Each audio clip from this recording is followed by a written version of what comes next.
When Dr. Evan Cole, a successful black heart surgeon, returns to his small hometown, he becomes the target of Officer Daniels, a corrupt and racist cop intent on using his power to intimidate and humiliate him. What begins as microaggressions quickly escalates into public harassment and a wrongful arrest, exposing the deep-rooted racism and corruption that plague the town. As Evan pushes back, he uncovers shocking truths about Daniels' abuse of authority and the systemic injustice harming the community.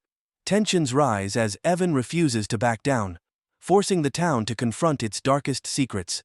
The cold wind swept across the gray city streets as Anita Matthews hurried home, her fingers numb against the weight of the grocery bags. Her small, threadbare coat offered little protection against the biting chill, but she ignored it. There were more pressing concerns than the weather. The building loomed ahead, its faded brick facade streaked with years of neglect. Apartment 3C was where Anita and her 16-year-old son Jordan had made a life stitched together with sacrifice and quiet strength. As Anita unlocked the door, the smell of old pipes and cooking grease greeted her, familiar and unwelcome all at once. Inside, the apartment was small, but clean. The single window was fogged, letting in only a sliver of the fading winter light. Jordan sat at the table, his shoulders hunched as he scribbled on a piece of paper. His face, sharp features and solemn eyes, looked so much like him. Anita's chest tightened at the thought. "Hey, Mom!" Jordan called without looking up, his voice soft but steady. "Hi, sweetheart," Anita replied, forcing cheer into her tone. "Dinner won't take long." As she unpacked the groceries, her hands moved mechanically, but her thoughts swirled. She had managed to shield Jordan from the truth for years. From him. But lately, her son had been asking questions she couldn't answer. Questions about his father, about the man who had once promised her the world and then left her to pick up the pieces alone. "Mom?" Jordan's voice broke the silence, softer now. "Can we talk for a second?" Anita froze, her hands hovering over a can of beans. The seriousness in his tone pulled her attention. She turned, noticing the photograph on the table, the one she hadn't seen in years. Her heart stopped. It was a picture of her, smiling in another lifetime, standing beside Matthew Crane, the man she had once loved, the man who had abandoned her when she needed him most. "Where did you find this?" Anita asked, her voice barely above a whisper. "In the box under your bed," Jordan replied, his gaze unwavering. "Is this him? Is he my father?" Anita sank into the chair across from her son, the weight of 15 years pressing down on her shoulders. She had spent so long burying the truth, thinking it would protect him. But now, staring at Jordan's determined face, she realized the truth could no longer be hidden. "Yes," she admitted softly. "That's Matthew Crane. He's your father." Jordan's eyes darkened, a storm brewing in their depths. "Why didn't you tell me all this time? You let me think he was gone, but he's not, is he? He's alive out there, isn't he?" Anita looked away, tears threatening to spill. "I didn't want you to feel rejected. I wanted you to have a normal life." Jordan's fists clenched against the table. "That's not fair, Mom. He doesn't get to just walk away from us and pretend we don't exist. He needs to know. He needs to face what he did." Anita reached for his hand, her voice breaking. "Jordan, please, he's powerful. He has money, influence. He won't let us near him." Jordan pulled his hand back, his jaw set with resolve. "Then we make him. We find a way. You've done everything alone, Mom. You deserve better. We deserve better." Anita stared at her son, seeing the same fire in his eyes that had once burned in hers, a fire that Matthew Crane had extinguished all those years ago. And in that moment, she knew there was no turning back. "Okay," she whispered. "We'll do this. We'll find him, and we'll make him take responsibility." The smell of fresh brewed coffee and sizzling bacon drifted through the air as Evan Cole stepped into the diner. A bell above the door jingled, cutting through the low hum of conversation. He paused just inside, brushing snowflakes off the shoulders of his tailored wool coat. Outside, the winter wind howled, pushing against the glass windows as if trying to claw its way inside. The diner was exactly as he remembered it, checkered floors worn thin from years of scuffing shoes, vinyl booths cracked at the seams, and a coffee pot that seemed to work harder than anyone else in the place. A relic of a town that time hadn't quite forgotten, but certainly didn't favor Millbrook, Mississippi population, less than the student body of any Ivy League university Evan had ever set foot in. He stepped forward, his shoes clicking lightly on the tile, the confidence of his stride at odds with the simplicity of the room. Heads turned briefly, eyes flickering toward him with curiosity before quickly looking away. It was the same look he'd seen 1,000 times before. A quiet assessment, a subconscious calculation. What's he doing here? Does he belong? Evan kept his expression neutral, though inside he felt the familiar stir of unease, an old ache that never quite disappeared. He didn't need their approval. Not anymore. Not after everything. "Table for one?" asked a voice to his right. The waitress was young, barely out of her teens, with a ponytail that swung every time she moved.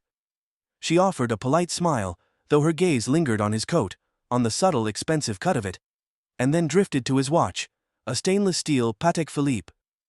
She didn't know the name, but she knew enough to recognize the shine of money. "Yes, thank you," Evan replied smoothly, his deep baritone gentle, disarming. He could command an operating room with his voice, but here, in a place like this, he tempered it, softened the edges. People tended to bristle when a black man his size and stature spoke with authority in spaces they weren't used to seeing him in. "Booth or counter?" she asked, chewing on the cap of her pen. "Booth, please." She nodded, leading him to a spot near the window. The vinyl creaked beneath him as he sat, and Evan leaned back against the seat, exhaling. His reflection in the glass stared back at him. High cheekbones, dark eyes, and a neatly trimmed beard that peppered slightly with gray at the chin.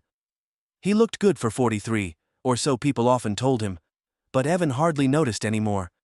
His face belonged to someone he barely recognized some days, a man whose accomplishments should have made him untouchable, yet here he was, feeling the weight of invisible eyes, again. He pulled his phone from his pocket, checking his emails. Dr. Evan Cole, Chief of Cardiothoracic Surgery. His inbox was full of reminders about upcoming lectures, requests for interviews, and meeting invitations from foundation boards seeking donations. The irony wasn't lost on him. A world-class surgeon sitting in a booth where the salt shakers didn't match, and the ketchup bottle still had dried rings of red around the cap. "Can I get you something to drink?" the waitress asked as she returned, snapping Evan back to the present. "Coffee, black?" "Sure thing." She scribbled something down and disappeared behind the counter, leaving Evan alone again. He let his gaze wander.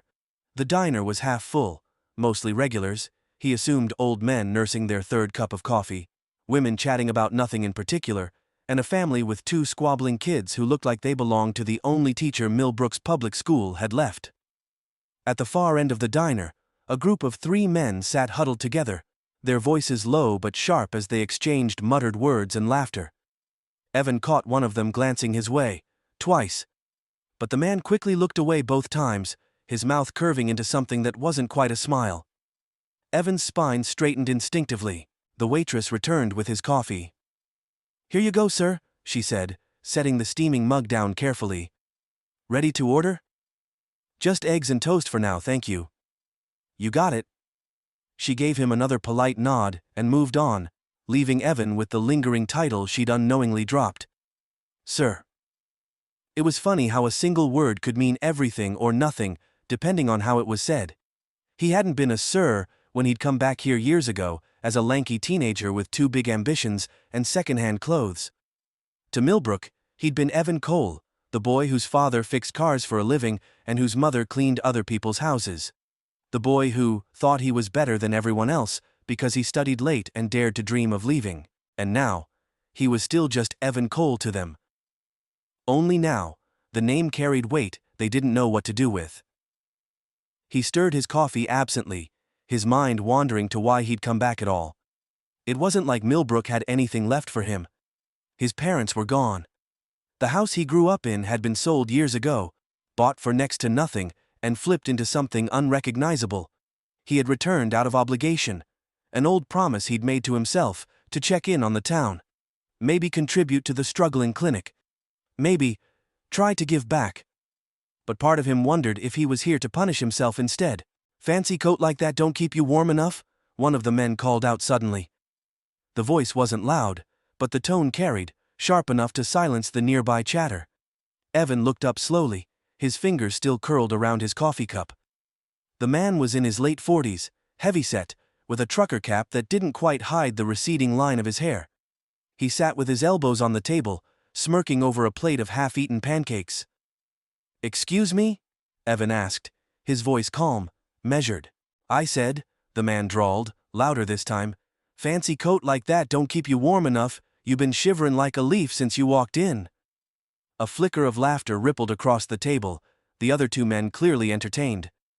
Evan smiled faintly, though there was no warmth in it. "I'm just fine, thank you." "Yeah, bet you are," the man muttered under his breath, cutting into his pancakes again. Evan turned his attention back to his coffee, ignoring the lingering stares that seemed to follow him like shadows. He'd spent too many years building his life, his reputation, to let the ignorance of a few strangers rattle him. But deep down, he could feel it. The old anger, the old resentment, crawling back up like bile. A chair scraped loudly against the floor as one of the men stood. Evan glanced up just in time to see him approaching the counter. The waitress stiffened, stepping aside as the man grabbed the pot of coffee and poured himself a refill. On his way back, he stopped by Evan's booth, looming there just long enough to make a point. "You sure you're in the right place, friend?" the man asked, his voice dripping with mockery. Evan looked up slowly, meeting his gaze. "I'm exactly where I need to be." The man's smile faltered. He seemed to realize too late that Evan wasn't someone he could intimidate. There was something in Evan's eyes, something calm but unyielding, that turned the man's smug grin into a thin line. "Whatever you say," the man muttered, turning back toward his table. Evan watched him go, the tension in the room settling like dust. He could feel the waitress glancing his way from behind the counter, her eyes full of apology. She didn't dare voice. And for a brief moment, Evan allowed himself to wonder. Was this why he'd stayed away for so long? Not because of what he'd left behind, but because of what would always greet him when he returned. He exhaled slowly, the coffee now lukewarm in his hands. He knew better than to let a moment like this linger. There were bigger things waiting for him back in the city, more surgeries to perform, more lives to save. But as he sat in the silence of the booth, surrounded by the weight of a town that refused to change, Evan couldn't help but think, some battles aren't won with scalpels or suits. Some battles you have to face alone, step by step, until the fight is over. And this time, Evan Cole wasn't leaving. Evan Cole finished his eggs and coffee in silence, his appetite soured by the incident. He watched the group of men at the corner table laughing among themselves, their voices carrying just enough for him to catch snippets of their conversation, something about city people and puttin' on airs. Evan ignored it, but the words lingered like smoke in the back of his mind. It was an old, familiar playbook. Men like this didn't know him, but they knew his suit, his watch, and his skin, and that was enough.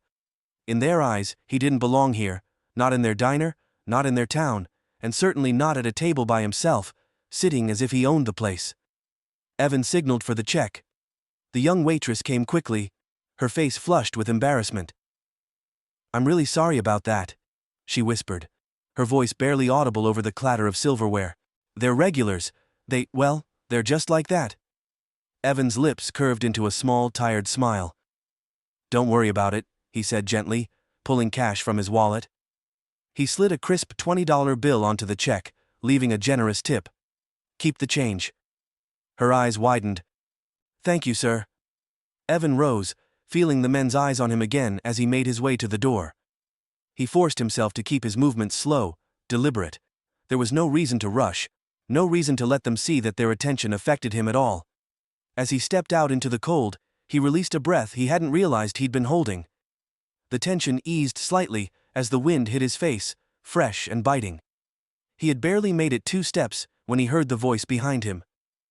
"Hey, hold up a minute." Evan turned, already knowing who it was.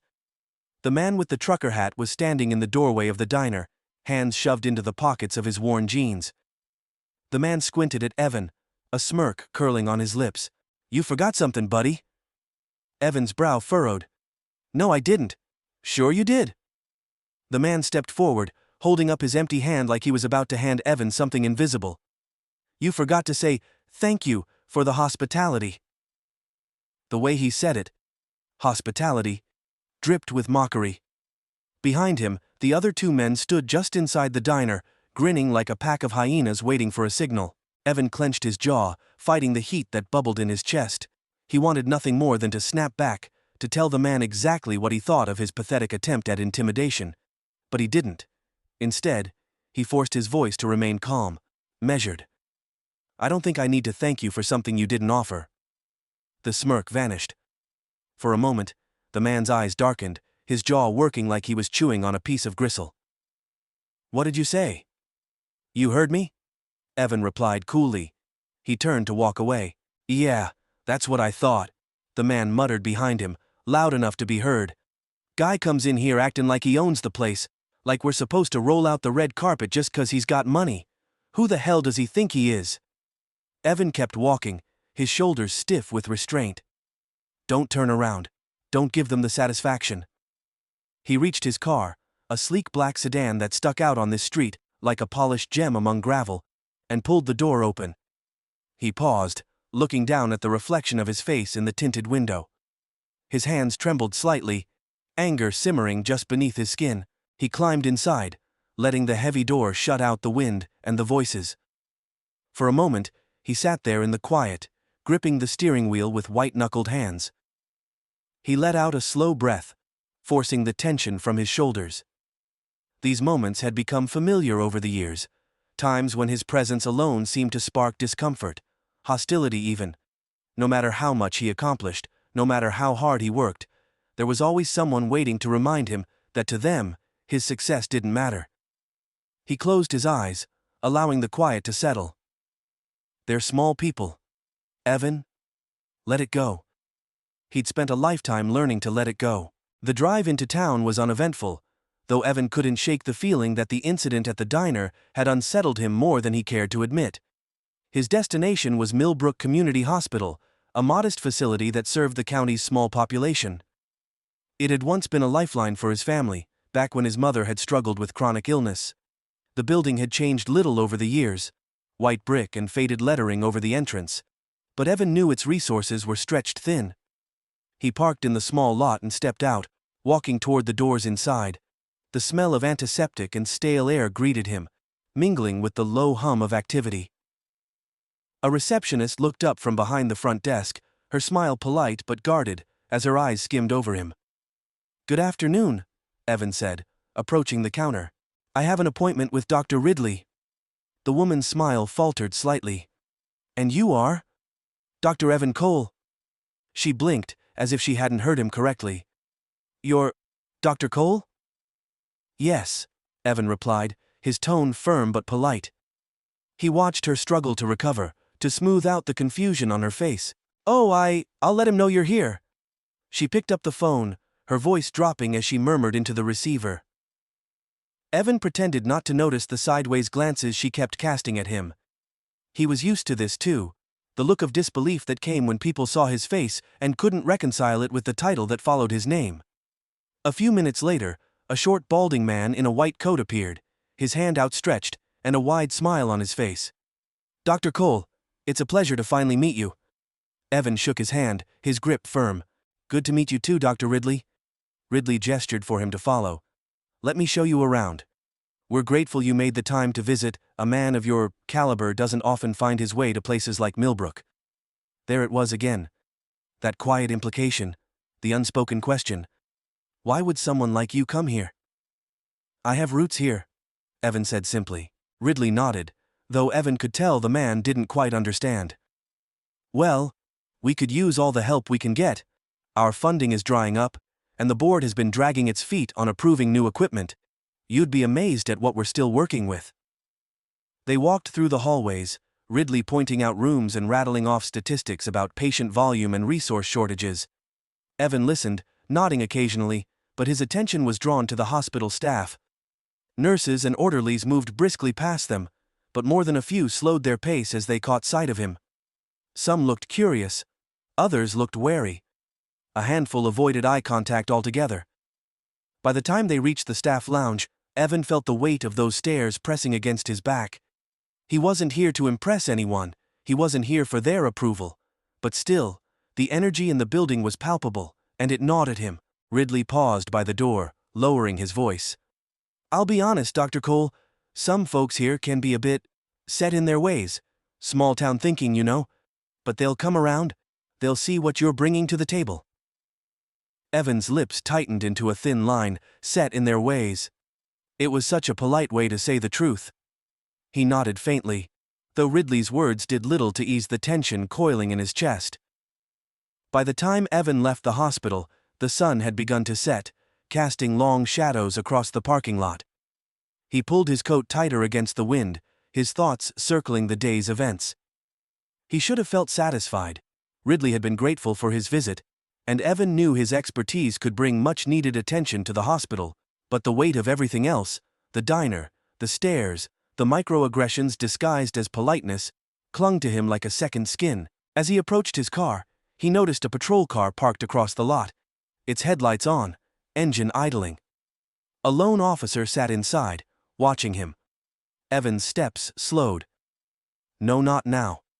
He unlocked his car, deliberately ignoring the patrol car's presence. As he slid into the driver's seat, he turned the key, the engine roaring to life. For a moment, he thought it was over. Then the patrol car's lights flashed, red and blue spinning in his rearview mirror. Evan exhaled slowly, gripping the wheel. "Stay calm. Don't lose it." He rolled down the window as the officer approached, a tall man with a thick build and a square jaw. His hand rested on the edge of his belt. "Evenin'," the officer said, his voice casual but firm. "Mind telling me what you're doing here?" Evan's jaw tightened. "I had a meeting at the hospital." The officer's gaze swept over the car, the coat, the man behind the wheel. "Hospital, huh? You a doctor?" "Yes, Dr. Evan Cole." The officer raised an eyebrow, clearly unimpressed. "Can I see some ID, Doc?" Evan didn't argue. He reached into his wallet, pulling out his driver's license and medical credentials.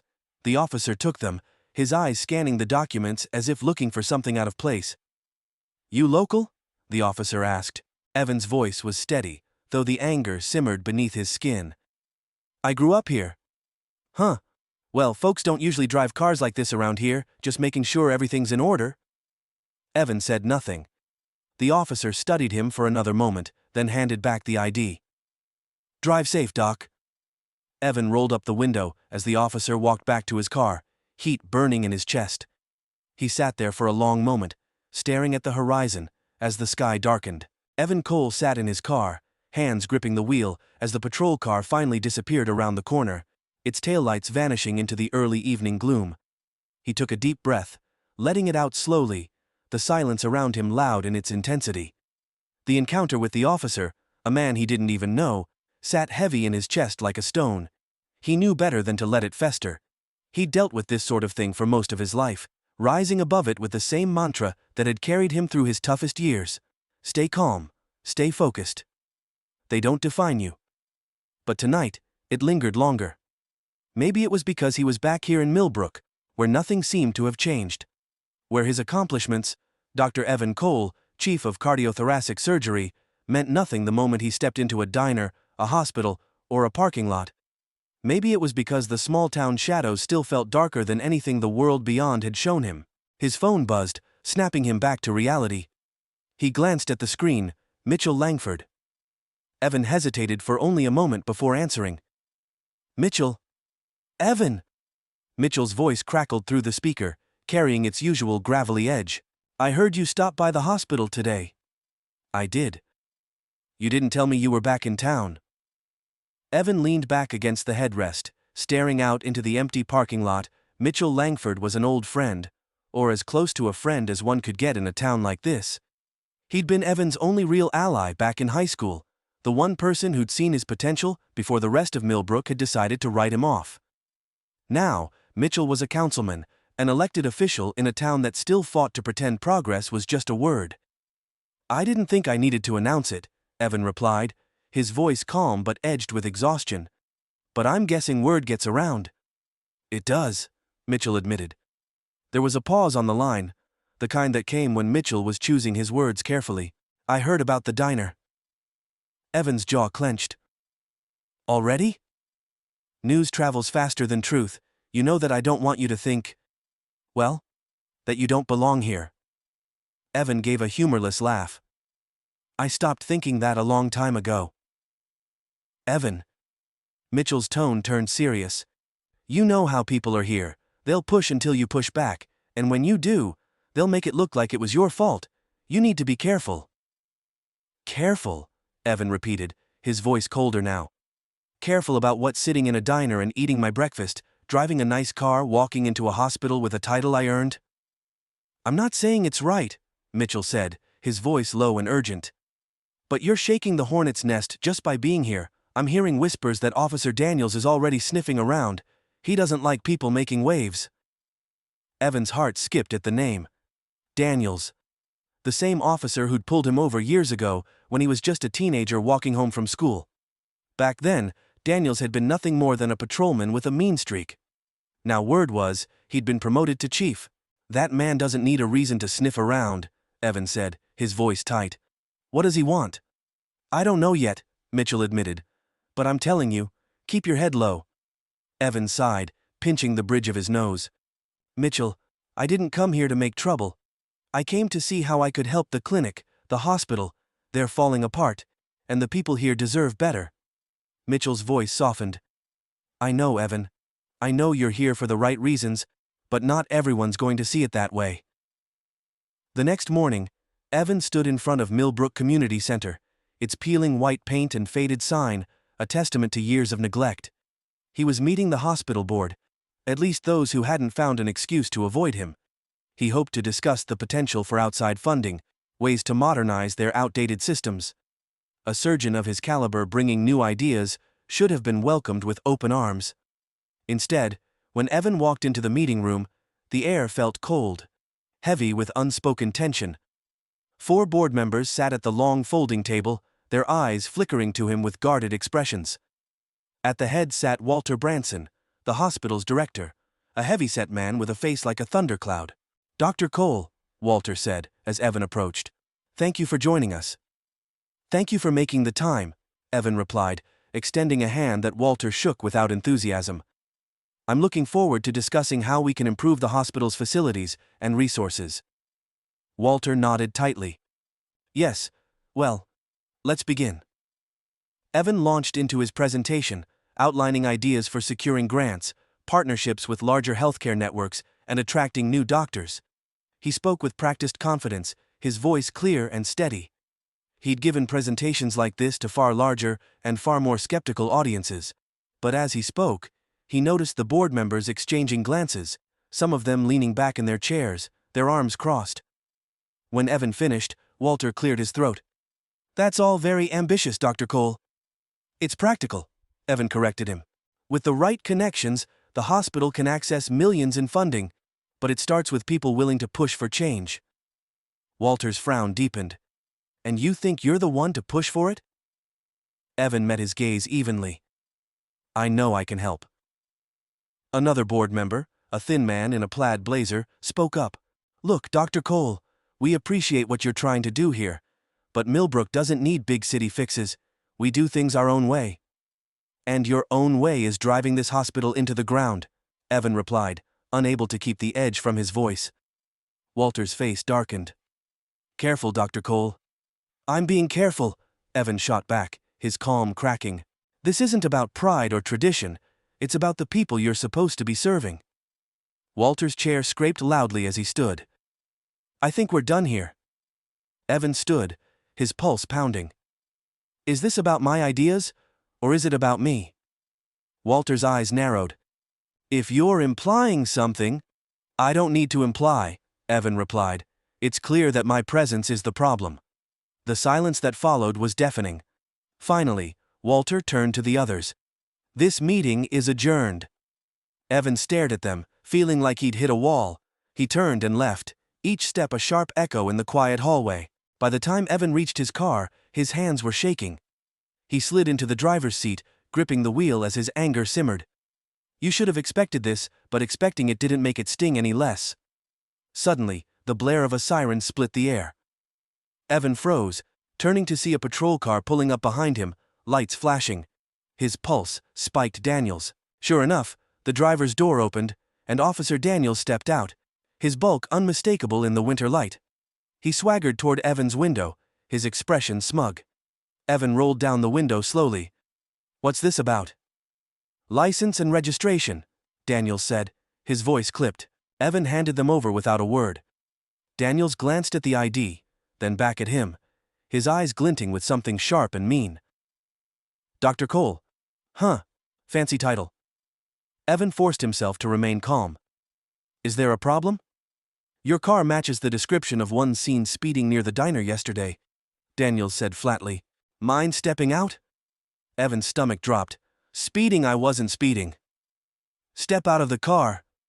Evan knew better than to argue. He opened the door and stepped out, the cold air biting against his skin. Daniels circled him, like a predator toying with prey. "Nice ride," Daniels said, tapping the hood with his knuckle. "Bet it cost a pretty penny, a little flashy for Millbrook, don't you think?" Evan said nothing. Daniels stopped in front of him, his gaze hard. "You think coming back here makes you special, Cole? You think you're better than the rest of us because you made it big?" "This isn't about me, officer," Evan said quietly. "It's about you flexing power you think you have." Daniels' lip curled. "You got a smart mouth." Before Evan could reply, Daniels grabbed his arm, twisting it roughly. Evan's body went rigid as his instincts screamed to fight back, but he forced himself still. Don't give him an excuse." "You're under arrest," Daniels growled. "For what?" Evan demanded, his voice sharp. Daniels smirked. "Resisting." The handcuffs clicked shut around Evan's wrists, cold and unyielding. As Daniels shoved him toward the patrol car, Evan felt every eye on him. Passers-by watching from a distance, some whispering, others just staring. Humiliation burned through him, but he kept his head high. "They won't break me. Not this time." As the patrol car door slammed shut, Evan stared out the window, his resolve hardening like iron. He'd faced bias, humiliation, and obstacles his entire life. But this was something different. It was a message, and he was going to answer it. The holding cell was colder than Evan expected, though that might have been the steel bench pressing into his back and the faint stink of bleach clinging to the air. Fluorescent lights buzzed overhead, their hum grating in the silence as he sat alone, his wrists still bearing faint red marks from the handcuffs. The whole arrest had been a spectacle. Daniels hadn't cuffed him quietly. He'd made sure everyone in Millbrook Square saw it. A crowd had gathered by the time Evan was shoved into the back of the patrol car, some holding their phones, recording the scene, while others whispered amongst themselves. He hadn't shouted, hadn't resisted. That wasn't what they wanted, and Evan wouldn't give it to them. But as he sat there, the weight of it all pressed against him, heavier than it had in years. "You don't belong here." "You never did." The echo of Daniel's smug voice still rang in his ears. He'd made no attempt to hide what this was, a message, a warning. An old guard flexing its authority to remind him where the lines were drawn. Suddenly, footsteps echoed in the hallway. Beyond the bars, Evan looked up as a familiar voice barked out in frustration. "This is ridiculous, Daniels. I said I wanted to see him now." Mitchell Langford appeared moments later, his face red with anger. As a deputy reluctantly unlocked the cell door, Mitchell stepped inside, his sharp eyes scanning Evan before letting out a breath. "Jesus, Evan? You okay?" Evan stood slowly, his composure intact. "I'm fine. You look worse than I feel." "Don't joke," Mitchell muttered, his voice low. "What happened?" Evan crossed his arms, his voice calm, but edged with ice. "Daniels happened." Mitchell cursed under his breath, running a hand through his thinning hair. "I heard the second I got the call. I came straight down. Damn it, this is out of line, even for him." "It's not about me speeding, Mitchell," Evan said quietly. "He wanted a reason, and he found one, or made one." Mitchell's mouth tightened. He nodded, the weight of his agreement clear. "I know Daniels has been doing this for years. Small stuff, never anything that gets him in real trouble, but going after you, this is a new low." Evan studied Mitchell, seeing the frustration flicker behind his eyes. "And what are you going to do about it?" Mitchell hesitated for just a beat too long, his gaze dropping. "I'll get you out of here. Obviously I've already been on the phone with the mayor and the district judge. The charges won't stick."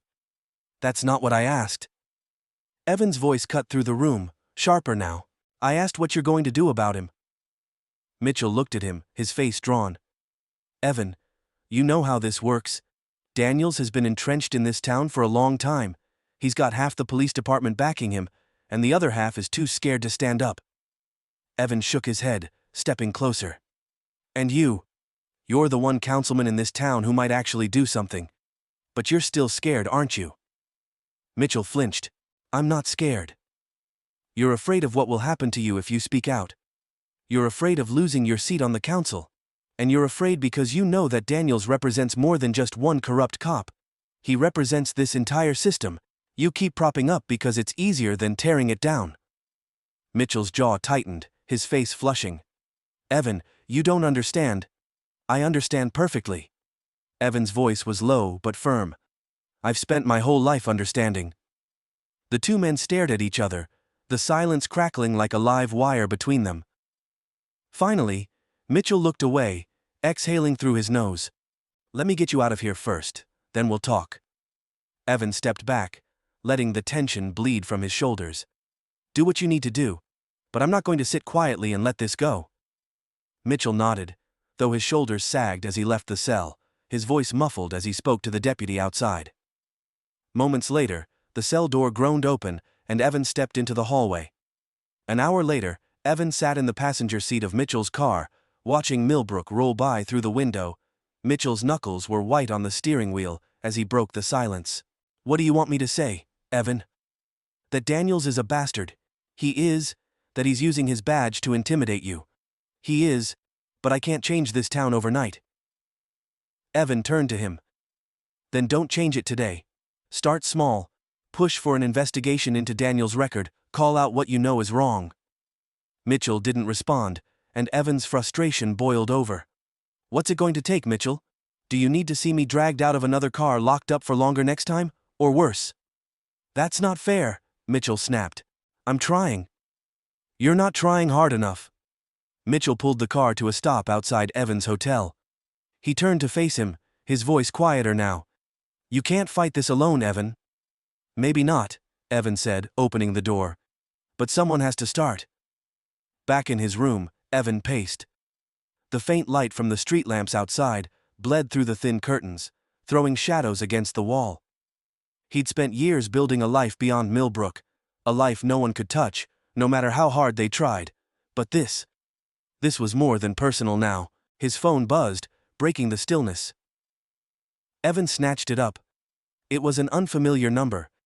Hesitating for only a moment, he answered. Dr. Cole? A woman's voice asked, soft and uncertain. Yes. Who is this? It's Marie Ellis. I work at the hospital. Evan frowned. Marie. How did you get my number? Mitchell gave it to me. I saw what happened today, she said, her voice trembling slightly. I also know you're right. About the hospital. About Daniels. I've been there long enough to know things aren't right. Evan straightened, his pulse quickening. What do you mean? There's money that's supposed to go to new equipment, to maintenance, but it's never there, and every time someone tries to ask questions, they're shut down. It's Daniels. He's got friends on the board, and they all keep quiet. Evan's chest tightened. Systemic corruption. He'd suspected as much, but hearing it confirmed sent a ripple of anger through him. Why are you telling me this? He asked. Because you're the first person who seems like they'll actually do something, Marie said. I can't help you officially, not yet. But if you push, if you keep fighting, I'll back you up when the time comes. There are others like me who will too. Evan's resolve hardened. Thank you, Marie.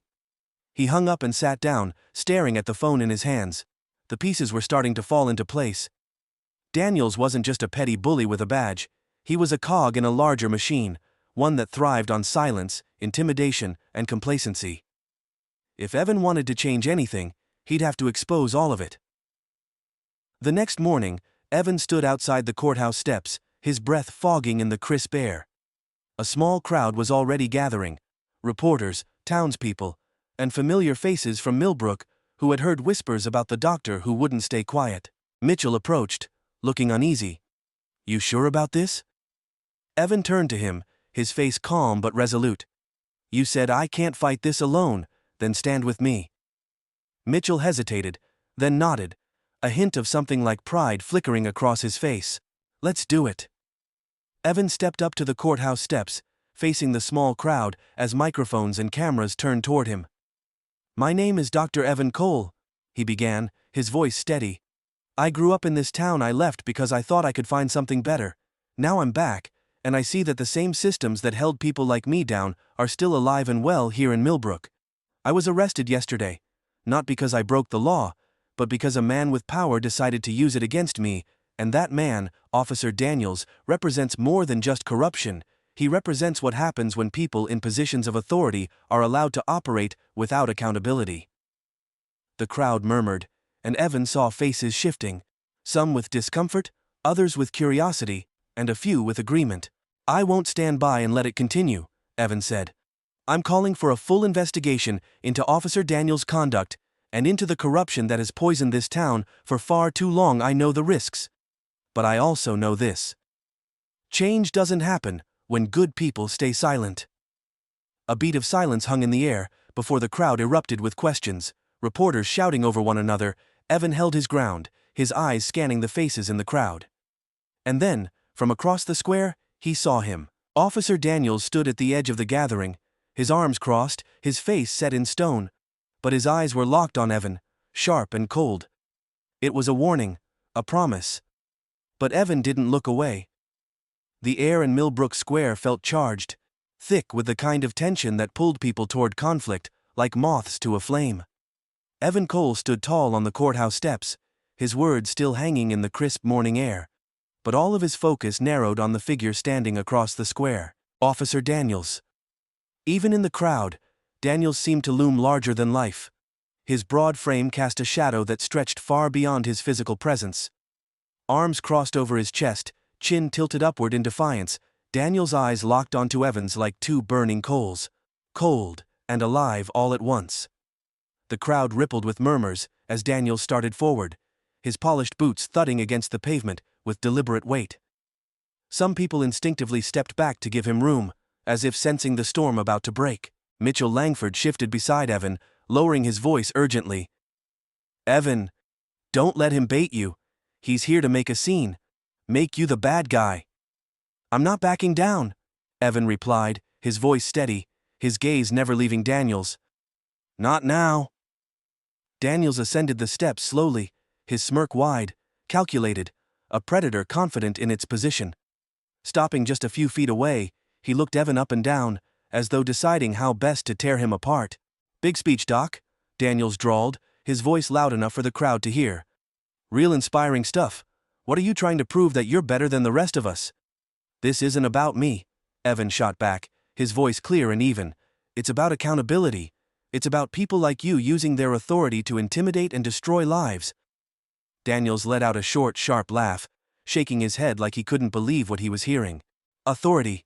You mean doing my job? You think I don't know what you've been telling people? You walk back into town after what, 20 years? And suddenly you're the hero come to save us. Don't kid yourself. The crowd shifted again, uneasy but captivated. Evan could see phones lifted, cameras rolling, people recording everything, capturing the moment. For once, Daniels couldn't control who saw or heard what happened next, and Evan knew that. I don't need to save anyone, Evan said, his voice rising just enough to carry. But I'll call out the rot in this town when I see it.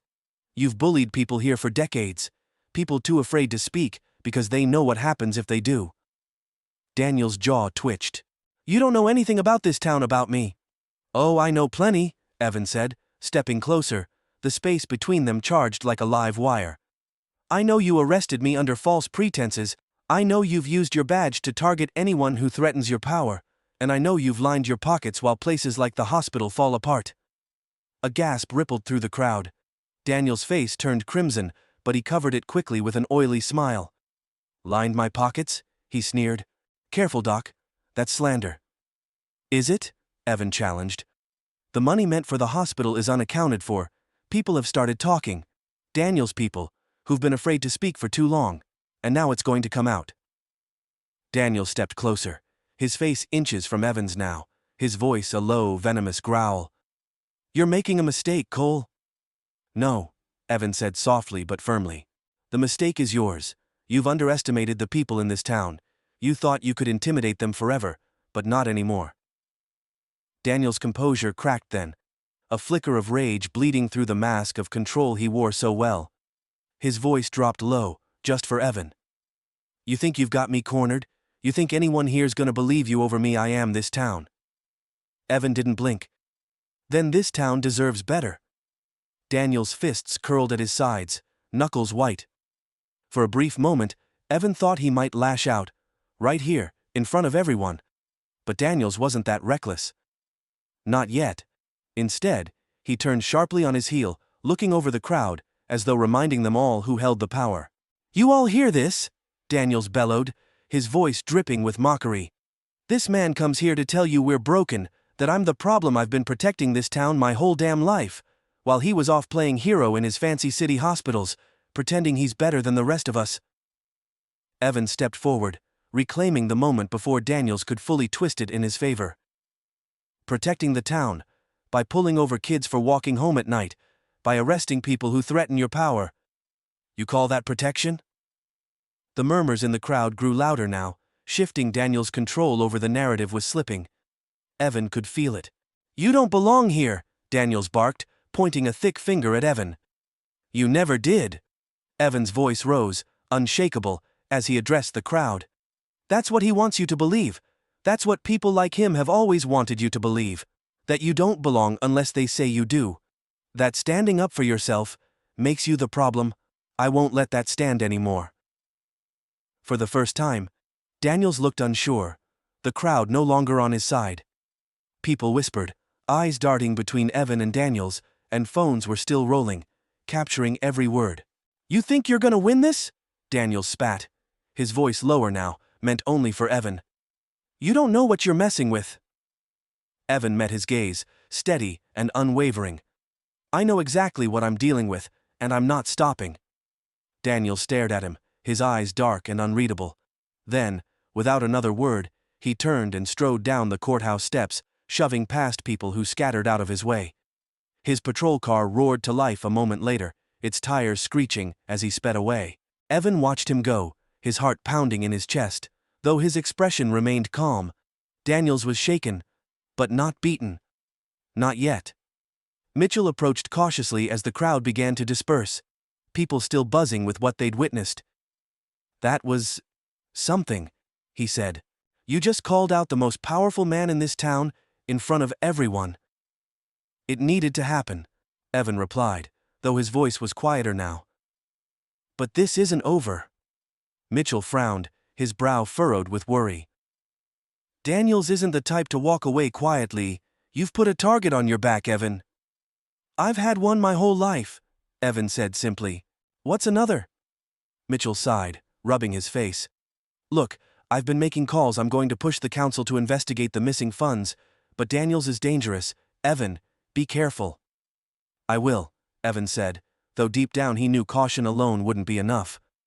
That night, Evan sat alone in his hotel room, the glow of his laptop screen lighting up his face. He'd spent hours compiling evidence. Documents Marie had slipped him, testimonies from others who had started speaking out.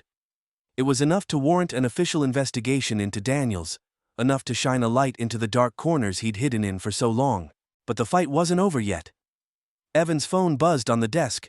He glanced at the screen, expecting another call from Mitchell or one of the reporters who'd started sniffing around. Instead, the message made his blood turn cold. Stay out of it, Cole, or you'll regret it. No name, just a threat. Evan set the phone down slowly, staring at the screen. Daniels wasn't backing down. If anything, he was digging in.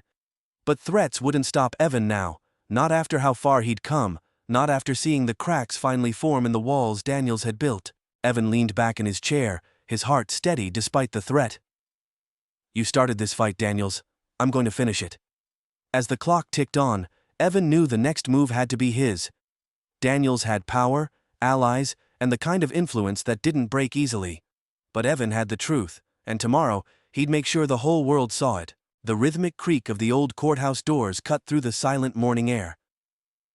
Evan Cole stepped inside, his polished shoes echoing against the marble floor.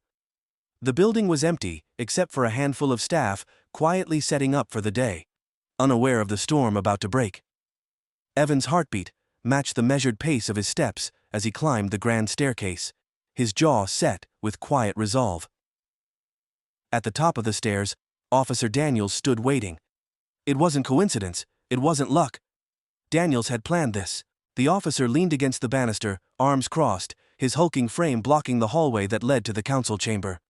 Sunlight from the window behind him cast his silhouette in shadow, sharpening the menace that rolled off of him in waves. His smirk was back, confident, dangerous. "You're early, Doc," Daniels said, pushing off the banister. "Got something urgent to say?" Evan stopped a few feet away, his spine straight, his eyes unflinching. "I don't play games," Daniels stepped aside. Daniels chuckled, slow and deliberate, like he was savoring the moment. "Funny, coming from you. You've been playing a game since the day you got back here. Only difference is, you don't know the rules." "This isn't a game," Evan replied, his voice calm but hard. "Not for me. Not for the people in this town. It might have been one for you all these years, but it ends today." Daniel's smirk vanished, the mask slipping. His voice dropped to a low growl. "You think you're gonna walk in there and blow everything wide open? You don't know what you're talking about. I know more than you think." Evan held Daniel's gaze, his words steady and measured. "I know about the missing funds. I know how you've used your position to siphon money from the hospital and the town budget, and I know you've been silencing people who ask questions." Daniels took a slow step forward, his bulk closing the space between them. "Careful. Cold accusations like that can get you hurt." Evan didn't move, didn't blink. "Is that how you've kept your power, by scaring people, by shoving kids into cop cars for walking home at night, by handcuffing people like me, just so you can feel in control? You've been a bully your whole life, Daniels. But I'm not scared of you." The words struck a nerve. Daniels' face darkened, his jaw working as if he were grinding his teeth. "You don't know a damn thing about this town or the work I do to keep it in line." "In line?" Evan's voice sharpened. "You mean keeping people quiet, keeping people afraid? Because that's what you're really afraid of, isn't it? People speaking up? People pushing back? People like me proving you're not untouchable?" Daniels lunged then, grabbing Evan by the lapels and slamming him against the wall, with enough force to rattle the picture frames hanging nearby. The sudden violence sent adrenaline rushing through Evan's veins, but he didn't flinch. He didn't fight back. He refused to give Daniels the reaction he wanted. "You watch your mouth, Cole," Daniels snarled, his face inches from Evan's. "You think you're better than me because of some title and a fancy car. You don't belong here, you never did." "And yet, here I am," Evan shot back, his voice unwavering, even as Daniels' grip tightened. "You're losing control, Daniels. You're scared, and you should be." The words hit their mark. Daniels' face contorted with fury, his knuckles white as he pushed harder. For a split second, Evan wondered if the officer might go too far, if the man's anger would finally overtake the thin veneer of control he wore so poorly. But then, footsteps echoed down the hall. "Daniels, let him go!" The voice belonged to Mitchell Langford. He rounded the corner with two other council members in tow, his face flushed and his eyes wide as he took in the scene. Daniels hesitated, his breathing ragged, before releasing Evan and stepping back with a muttered curse. Evan straightened his coat, smoothing the fabric with deliberate calm. "What the hell is this?" Mitchell demanded, pointing a finger at Daniels. "You think you can manhandle a man on courthouse grounds?" Daniels turned to face Mitchell, his voice slick but seething. "He's spreading lies, Langford. He's making wild accusations, trying to stir up trouble." Mitchell's expression hardened as he glanced at Evan. "Is that true?" Evan met Mitchell's gaze, then looked at the council members standing behind him. People he knew would be skeptical, hesitant, but watching closely. "It's not wild," Evan said. "I have proof." Mitchell frowned. "Proof?" "Yes." Evan reached into his coat pocket, pulling out a folder thick with documents. Bank transfers, missing budget reports, whistleblower statements, all of it. Officer Daniels has been funneling funds from the hospital and other town projects into his own pockets for years. The money meant to serve the people of this town. It's been stolen. The council members murmured among themselves, their eyes darting between Evan and Daniels. You don't have a clue what you're talking about. Daniels spat, his voice loud and wild now. Where'd you get this garbage? You believe him? He gestured toward Evan with a sneer. A guy who thinks he can waltz back into town and play savior. He's got nothing. Evan stepped closer, his voice clear and deliberate. I have enough to start an official investigation. The hospital staff have been talking. People who were too afraid to speak are finally coming forward. Your time is up, Daniels.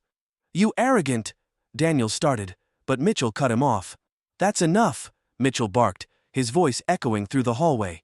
He turned to the council members. We need to look at this. If there's evidence, we owe it to the people of Millbrook to investigate. Daniels' face turned crimson.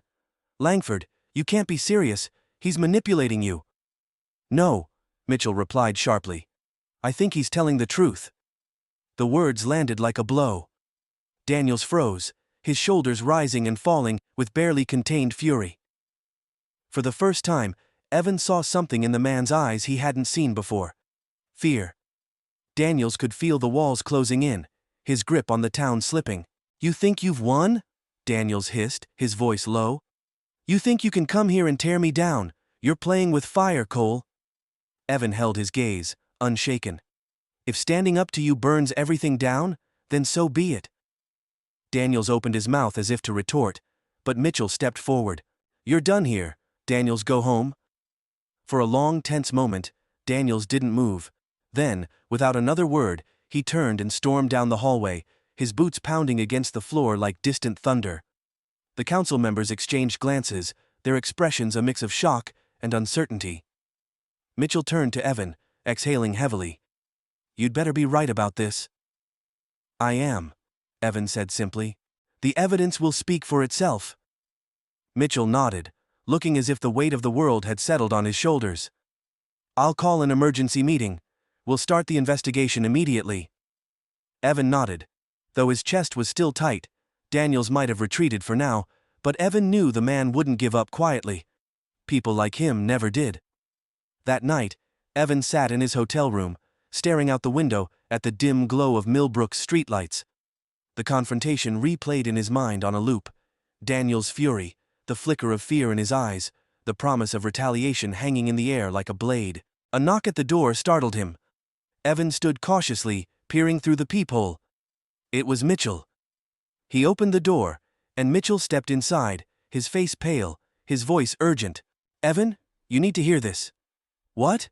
Mitchell handed him his phone. A news article was open on the screen, an early report about Daniels' alleged misconduct. Evan's heart leapt as he skimmed it. It's spreading already, Mitchell said. People are talking, some are backing you, others are defending Daniels, saying it's a setup, this town's about to explode. Evan handed the phone back, his voice low. Good. Maybe it needs to. Mitchell hesitated. You're not safe. Evan Daniels isn't going to let this go. I know, Evan said, staring out the window again. But I'm not done yet. Outside, the town slept, but Evan knew the storm hadn't passed. Daniels was dangerous, and this fight wasn't over. Not yet.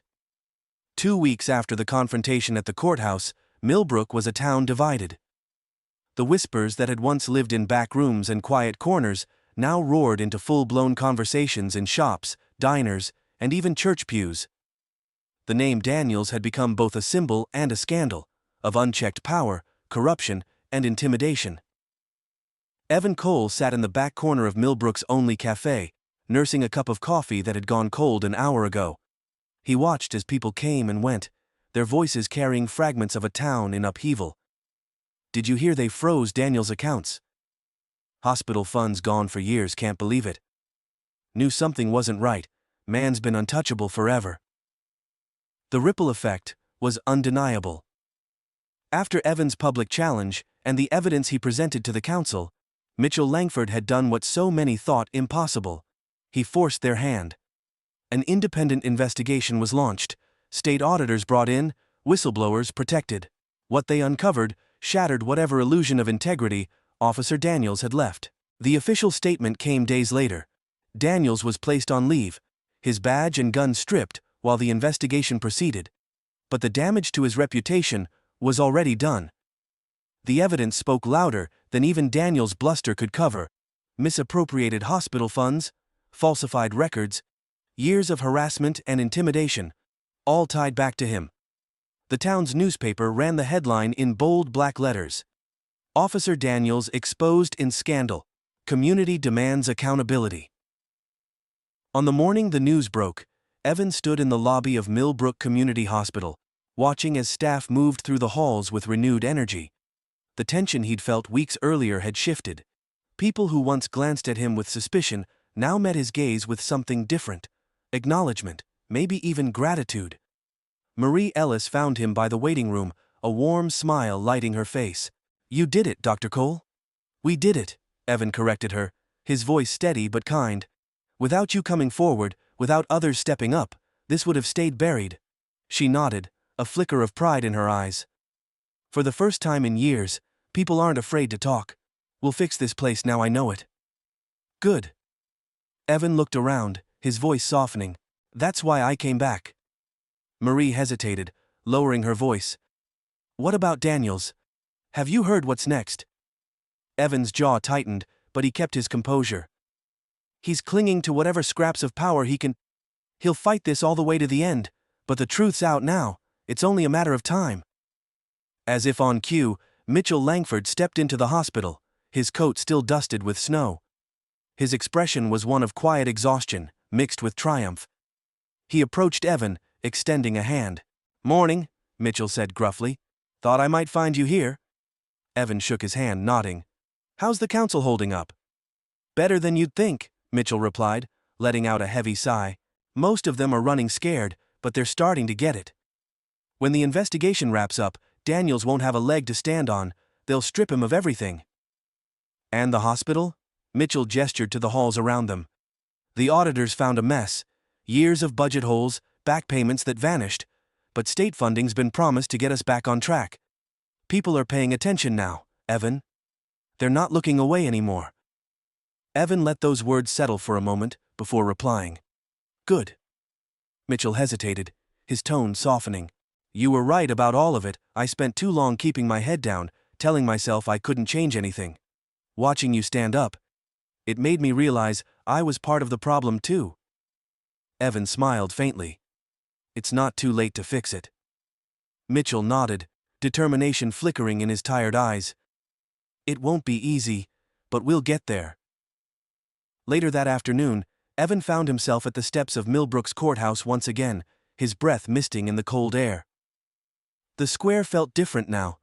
Still quiet, still weathered. But the undercurrent of fear had shifted. People weren't just watching anymore. They were talking, acting, demanding change. And that's when he saw him. Across the square, standing near his parked patrol car, no badge, no authority, was Daniels. The man looked smaller now, as if the power had drained out of him, along with his reputation. His hands were shoved into his coat pockets, his face pale against the cold wind. For a long moment, their eyes met. Daniels' expression was unreadable, though something flickered there. Defiance, anger, but also recognition. It was fleeting, gone in a second, but Evan caught it. Evan didn't look away. He stood there, tall and unshaken, until Daniels finally turned and climbed into his car. The engine sputtered to life, and the patrol car, the symbol of his authority, rolled away. For the first time since he'd returned, Evan felt like the ground beneath his feet was steady. That evening, Evan walked through the quiet streets of Millbrook, hands in his coat pockets as he passed the old homes and storefronts of his childhood. Lights glowed warmly through windows, families gathered inside.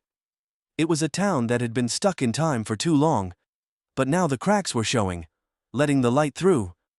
As he turned the corner, he saw a group of kids playing basketball on an old court, their laughter echoing into the night air. One of them paused, noticing Evan. "Hey, you're that doctor, right?" the kid called out, bouncing the ball under one arm. Evan smiled faintly. "Yeah, that's me." The boy grinned. "My uncle says you're the reason Daniels is done for. Says you're a troublemaker." Evan raised an eyebrow. "Is that what he says?" "Yeah." The kid tossed the ball back to his friend, then added, "I think it's cool." Evan chuckled softly. "Stay out of trouble, all right?" The boy nodded and ran back to the game. Evan watched them for a moment longer, before continuing down the street, their voices a hopeful hum in the distance. Back at his hotel room, Evan sat on the edge of the bed, a worn notebook in his hands. He flipped it open to a fresh page and began to write notes about the investigation, plans for next steps, ideas for supporting the hospital's recovery. His work wasn't finished. Not here. Not yet. Millbrook still had a long way to go. His phone buzzed, pulling him from his thoughts. It was Mitchell. "Evan," Mitchell said, his voice filled with quiet satisfaction. "Daniels resigned tonight. He made it official, said he wanted to spare the town any more embarrassment." Evan leaned back against the headboard, letting the news settle over him like a weight lifting from his chest. He didn't have a choice. "No," Mitchell agreed, "but you gave people the courage to hold him accountable." For a long moment, neither of them spoke. Finally, Mitchell said, "What's next for you, heading back to the city?" Evan looked around the small, unassuming room outside the window. Millbrook slept soundly under a blanket of stars. "Not yet," Evan replied. "There's still more work to do." As dawn broke over Millbrook the next morning, Evan stood by the window, watching the first light touch the rooftops. The weight of everything, the arrest, the fight, the fear, hadn't vanished, but it felt lighter now. He thought of his parents, of the boy he'd been when he left this town years ago, angry, frustrated, desperate to escape. Now, standing here, he realized something important. He'd returned not just to change Millbrook, but to change himself. He wouldn't leave again, not until the cracks he'd exposed gave way to something better. The fight wasn't over, but it had begun. And that was enough. For now.